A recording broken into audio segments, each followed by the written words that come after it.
sur la reconquête du territoire national, 70%, à quand les 30% restants, la reconquête des 30% restants? Le souhait est que si demain on peut reconquérir les 30%, on le fait. Je disais à certains que le matériel que j'ai remis dernièrement aux forces, personne ne le voit sur le terrain d'abord. Donc les gens s'entraînent très bien.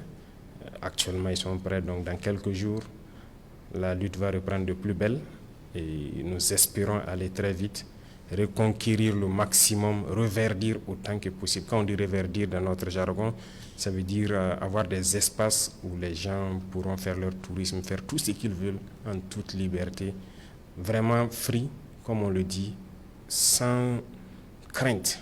Voilà, donc c'est ce que nous sommes en train de développer et ça se fait en tandem défense et sécurité parce que autant que les forces qui sont en première ligne évoluent, il faut qu'à l'arrière on réorganise les forces de sécurité pour pouvoir assurer donc la pleine quiétude des populations. Donc nous poursuivons.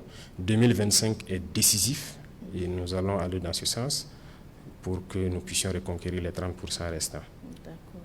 Youl Yen de Gawa dit les forêts étant le nid des groupes armés terroristes, le gouvernement a-t-il prévu un plan d'équipement et de déploiement des eaux et forêts pour libérer et consolider ces forêts, Monsieur le Président? Nous sommes là-dessus parce que les eaux et forêts, il faut le dire, quand nous sommes arrivés, nous avons essayé d'évaluer la situation. C'était malheureusement un constat amer. Ils étaient là, dans leur poste. Comme je le disais, on pouvait trouver 10 agents des eaux et forêts dans un poste avec une seule arme. Donc, si vous faites des années sans toucher à une arme, c'est un peu compliqué de dire aujourd'hui qu'on peut les injecter directement dans les forêts. Les forêts sont les champs de bataille donc des militaires actuellement. Ce sont les militaires qui fouillent les forêts. Ce sera eux qui vont libérer les forêts avant d'installer les eaux et forêts pour la consolidation. Et nous continuons le recyclage des eaux et forêts. Si vous remarquez, il y a certaines unités qu'on a pris un peu, que nous essayons de recycler et les mettre à niveau pour que lorsque les militaires vont finir certaines portions, eux maintenant ils s'installent et ça a commencé.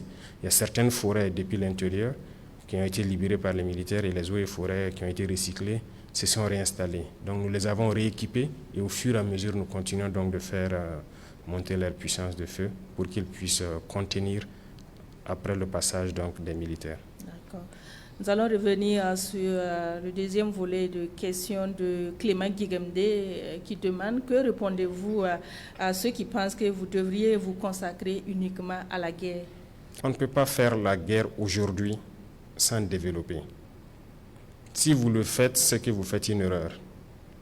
Et je le dis, si on se met uniquement guerre, on va tuer tous les jeunes du Burkina. S'ils n'ont rien à faire, ils vont se faire enrôler soit par ces individus qui viennent de l'extérieur là pour les vendre les fausses illusions, ou bien certains vont se mettre au braquage et tout. Aujourd'hui, dans certaines zones, les braqueurs sont presque confondus aux terroristes. Parce que si vous sortez sur une route et que vous commencez à arrêter des cars, vous tombez sur une patrouille, ils vont combattre. Ils vont vous combattre comme un terroriste. Mais si les jeunes n'ont pas à travailler, ils vont se retrouver à faire quoi? La ZVT, on dit c'est mère de tous les vices. Donc on ne peut pas faire la guerre sans développer.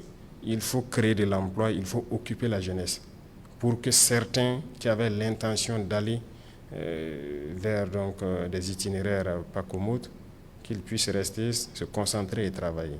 Donc ces gens qui disent qu'il faut juste la sécurité, je pense que soit ils ne sont pas de bonne foi ou bien ils ne comprennent pas exactement ce que c'est que cette guerre. Voilà. Pourquoi les pays développés, il n'y a pas ce genre de guerre là-bas?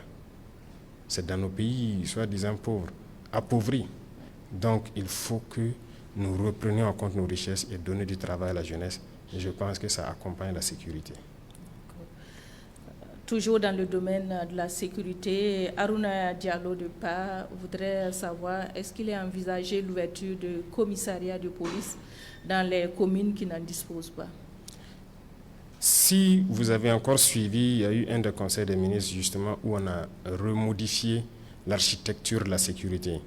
Donc avec la gendarmerie qui va s'occuper de certaines communes rurales et la police qui va se recentrer sur certaines communes urbaines. Donc ce redécoupage a été fait et nous avons donné un délai à ces deux forces pour se réorganiser et s'adapter.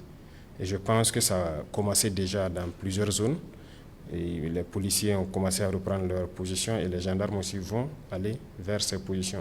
On a fait le répertoire, il y avait beaucoup de communes où il n'y a pas de commissariat ni de gendarmerie.